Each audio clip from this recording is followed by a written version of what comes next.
Praise the Lord. Hallelujah. What an amazing thing to come your way again. Are you coming across this channel for the first time? Or if you want to watch any of our videos and you are yet to subscribe, kindly bang on the subscribe button just below the video and the bell beside it.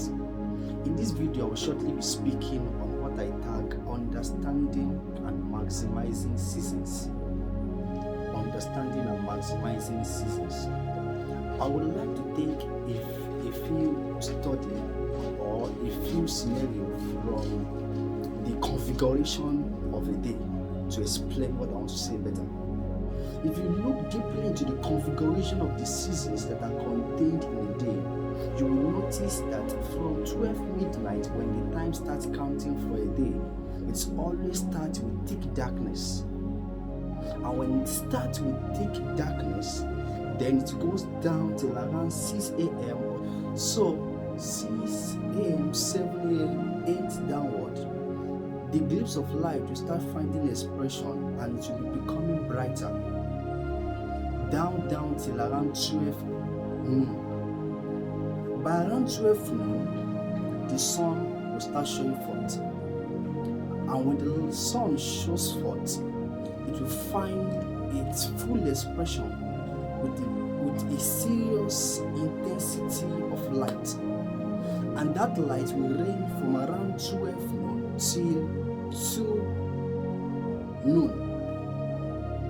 And around that 2 noon, it will go off.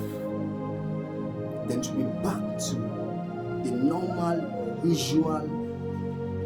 normal light that have gained expression. And around 3:30 again, the sun will come up again with its intensity once again.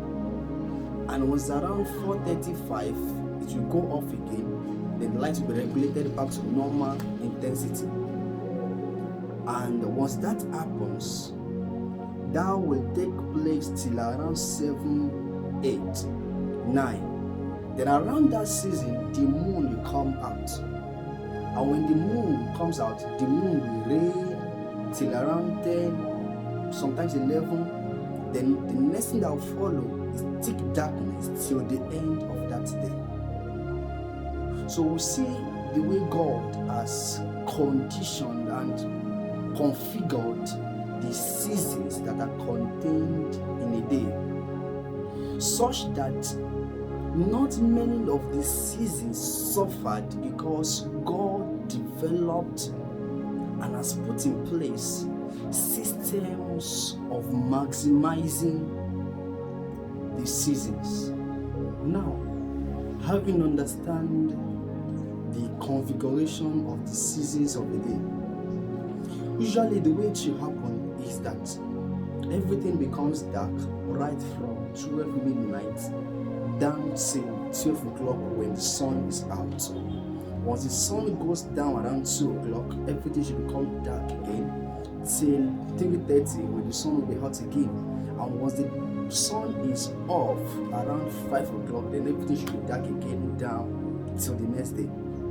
But God's system of maximizing the sun, maximizing the intensity of the sun, is that when the light is at its highest intensity during the time of the emission of the light of the sun, God has positioned some investment system on ground, which is the filament, which is the sky, and also the moon, such that when the intensity of the sun is high, the filament is absorbing its own light.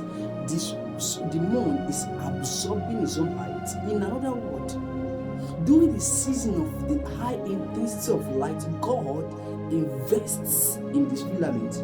God invests in the moon, so that by the time it was supposed to be dark, the filament will be the one responsible for light at that moment. At the moment when the filament exhausts its relevance, then the moon will come to place. So, according to how it was supposed to be, that once the sun, which is the source of light, is off, everything is supposed to be dark. So God has put in place a system of maximizing the light of the sun.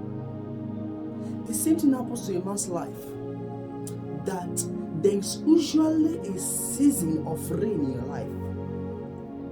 Every aspect of your life contains two different seasons: the season of rain and the season of summer. That means winter and summer now. During the time of your winter, you must invest enough. You know what to invest, where to invest enough, so that the time of your summer will not suffer.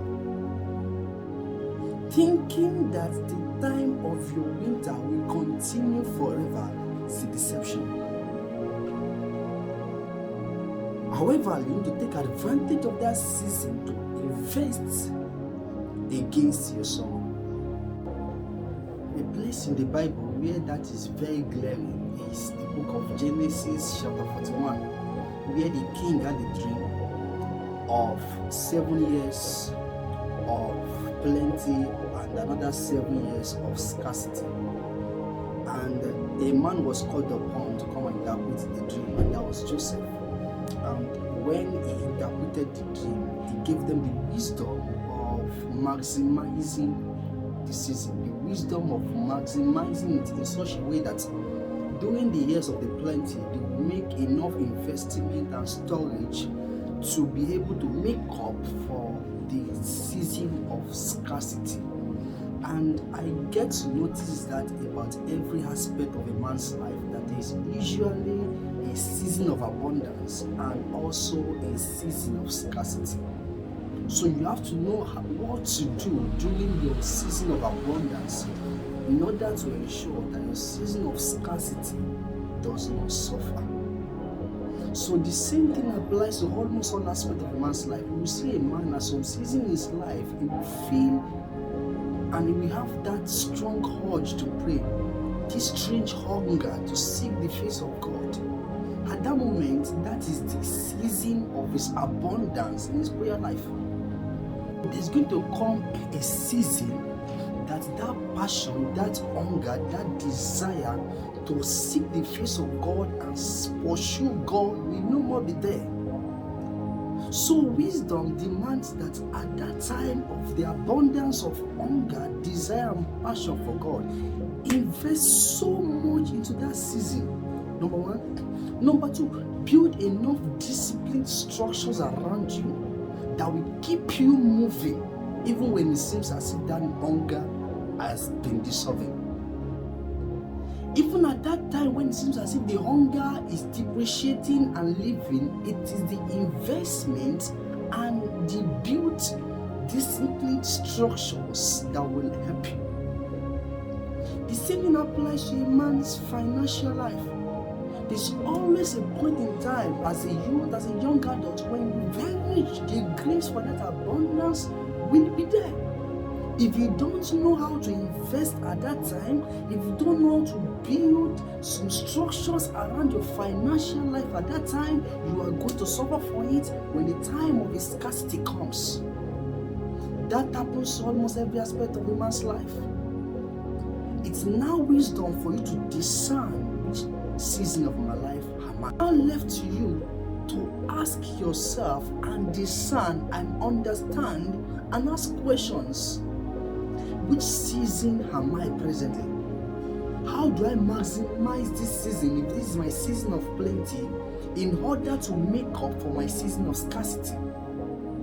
Because I've been around the majority, mostly youths and young adults, who when the time of their abundance and plenty comes, they are not discerning enough to know that that season will not continue forever. And as I've said, thinking that the sun will always remain on with that intensity forever is a deception. That is the deception that my generation has come to believe, thinking that season of rain, season of abundance and plenty will continue forever. No, it doesn't happen. It is a season and it only lasts for a moment. If you don't know what to do by the time at that moment it comes, you will suffer for it when the time of scarcity comes. So in case you are privileged to have money now, or you are privileged to have grace for prayer at this moment, are you investing it? What are you investing it into? Are you building enough structures around you that will make up for its scarcity? Because the season of its scarcity is coming. I want to believe that you have learned something from this. Apply it to every aspect of your life as possible as you can. And learn and adjust things. Learn how to invest in that season of rain, in that season of abundance, and that season of plenty. Because there's going to come a season of scarcity of the same thing. So learn to invest and learn to build enough structures around you. If you have learned so much from this and you are still here to subscribe to this channel, kindly bang the subscribe button below the video and also the bell beside it.